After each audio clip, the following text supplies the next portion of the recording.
This is the last video in this series going through the Meg and Laurie past paper question. We're on requirement C. We're going to cover overseas VAT, how to plan an answer, and also some tips on achieving professional marks.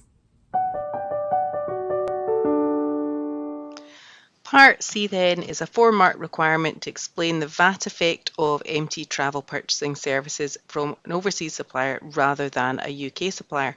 So if we go back to the exhibit information, we can see we've got this little section MT travel VAT. So that specifically has to do with Part C.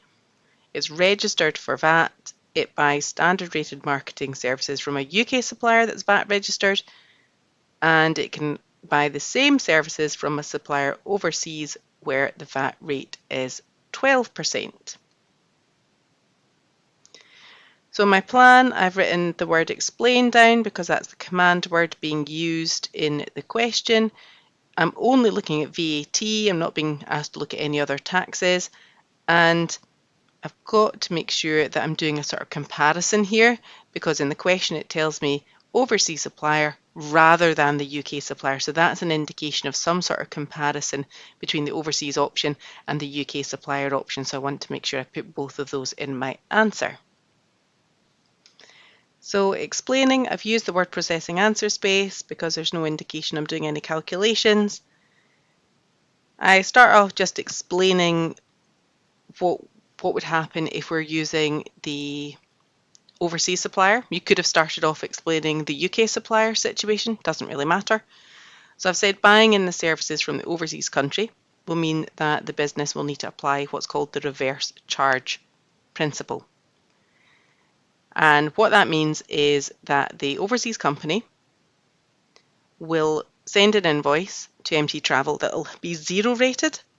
It won't have 12% tax on there, it'll be 0 rated.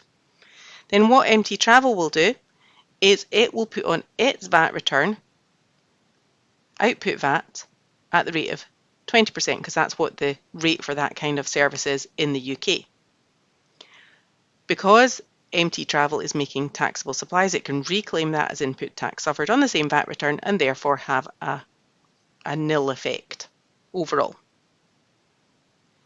Then I've gone on to talk about the UK supplier. If it was a UK supplier that they were buying this in from, the overall net effect is actually the same.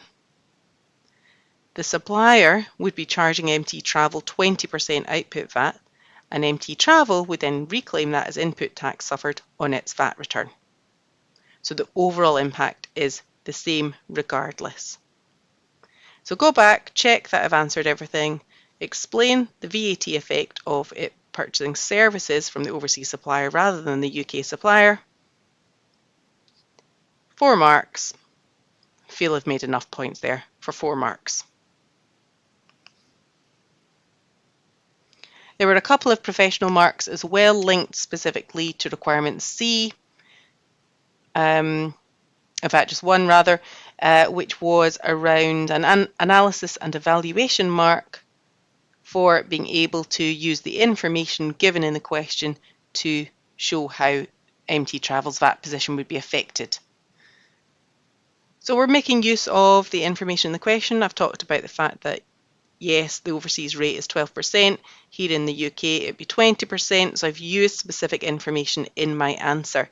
If you'd just given a very generic explanation of the reverse charge principle, your marker probably wouldn't have given you that A&E professional mark, because you're just giving a bog standard cookie cutter style answer that could apply to anybody. Okay, so although you can't spot what these professional marks are, by answering the question as specifically to the client as possible and doing exactly what you've been asked to do, you are hand in hand going to get the technical marks and the professional marks. I hope you found this video useful. Please hit like and don't forget to subscribe. If you've only looked at one requirement so far, please do check out the videos for the other requirements. Let me know in the comments if you've got any questions on these areas.